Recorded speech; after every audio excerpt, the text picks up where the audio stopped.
Ayahnya, Lim Kit Siang, penasihat DAP ke Menara Komta Pulau Pinang untuk menunjukkan kejayaan DAP menakluk negeri tersebut. Lim Guan Eng dengan angkuh menolak untuk mendiami kediaman Sri Teratai. Sebaliknya, beliau menyewa sebuah banglo mewah di Jalan Pinhon dengan segala perbelanjaan ditanggung kerajaan negeri. Untuk menarik undi masyarakat Islam pula, beliau telah menyamakan dirinya sebagai Khalifah Umar Abdul Aziz. Adakah benar Lim Guan Eng adil seperti Khalifah Umar Abdul Aziz? Mari kita lihat apa yang dilakukan oleh Ketua Menteri ke atas rakyat Pulau Pinang. Pada 16 Februari 2009, sebanyak 80 premis penjagaan-penjaga Melayu yang diusahakan sejak 30 tahun lalu telah dirobohkan di Batu Peringgi. 4 September 2009 pula, 23 buah rumah keluarga India di Kampung Buah Pala dirobohkan.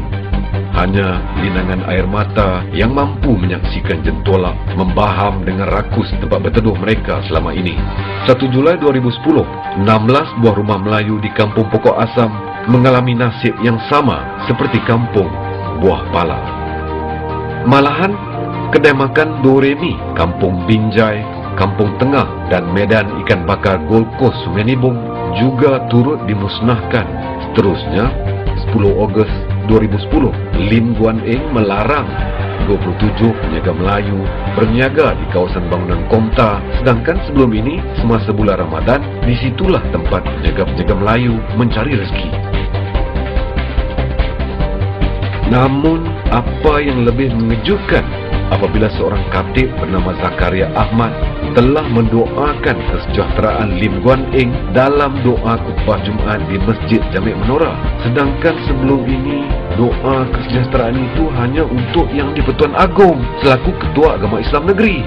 Ketua Staf Pejabat Ketua Menteri JFUI telah menunjukkan Islamfobia atau kebencian melampau terhadap Islam apabila menuduh Jemaah Islam Malaysia JIM sebagai penganas. Bukan setakat itu sahaja, Kerajaan Pulau Pinang berdolak dalik dalam penganjuran perarakan Maulidur Rasul 2010. Pada awalnya, perarakan tersebut dilarang diadakan, tetapi telah dibenarkan setelah isu ini kecoh di media massa.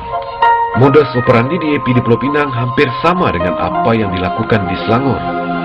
29 Disember 2009, Majlis Bandaraya Petaling Jaya telah merobohkan Dewan di Kota Damansara yang digunakan untuk kelas Al-Quran dan pengajian agama. Manakala di Pulau Pinang, Tabika Kemas Bandar Bayan Baru telah ditutup oleh Kerajaan Negeri pada 5 Januari 2010. Di Selangor, Teresa Kok mempersoalkan penggunaan tulisan Jawi di papan-papan tanda jalan di kawasan Parlimen Seputih.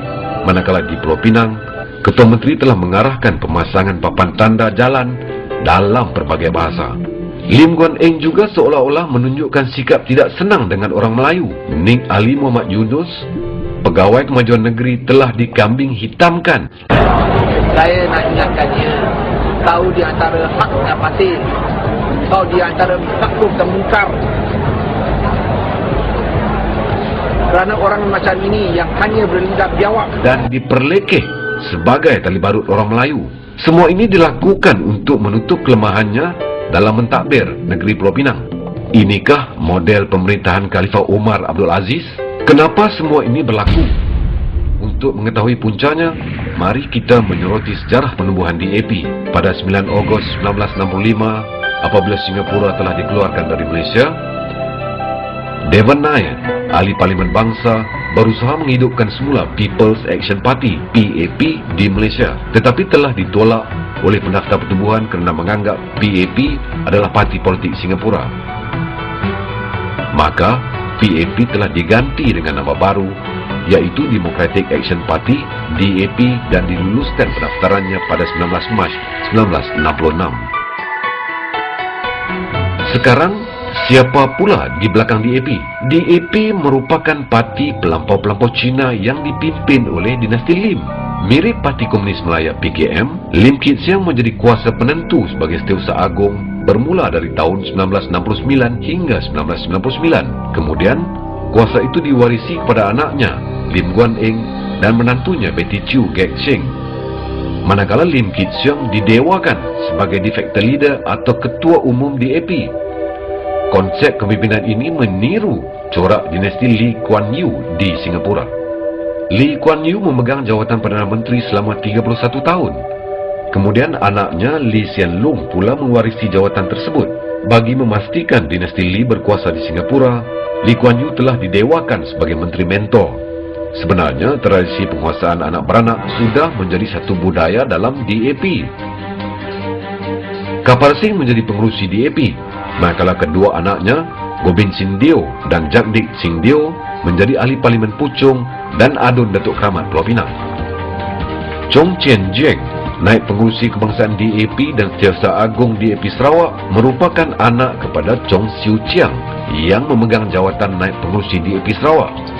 Begitu juga dengan Nga Komeng, Timbalan Bendahari Agung DAP merupakan sepupu kepada Ngeh Koham, pengerusi DAP Perak.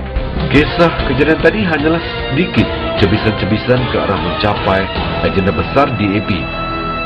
Apa agenda besar DAP di Malaysia? Agenda DAP tidak pernah lari dari agenda PAP. Di Singapura, dinasti Lee memperjuangkan konsep Singaporean Singapore.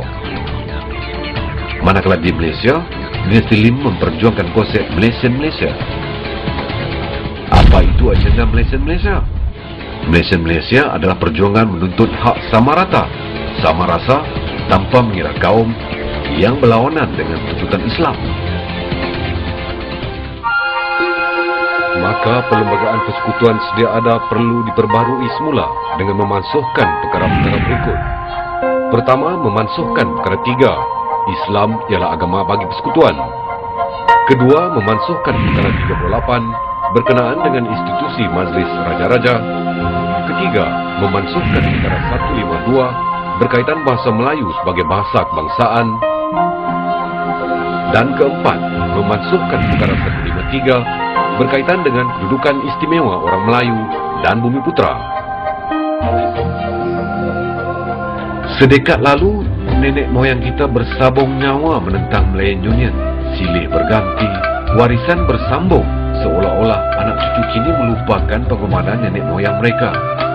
Kini, anak Melayu menjadi penerhaka dengan menyokong DAP untuk memartabatkan semula Malayan Union di bumi tercinta ini. Khasnya apabila kita menganggap bahawa ada usaha untuk menukar asas penembagaan Malaysia, asas pimpinan negara, dan kita harus terpanggil untuk berdiri untuk put the record straight, bukan sahaja bagi pihak DAP, bukan sahaja bagi pihak non-Muslims di Malaysia, bagi pihak moderate, majority Muslims yang moderate dalam Malaysia, bagi pihak ahli-ahli di MCA, gerakan MIC dalam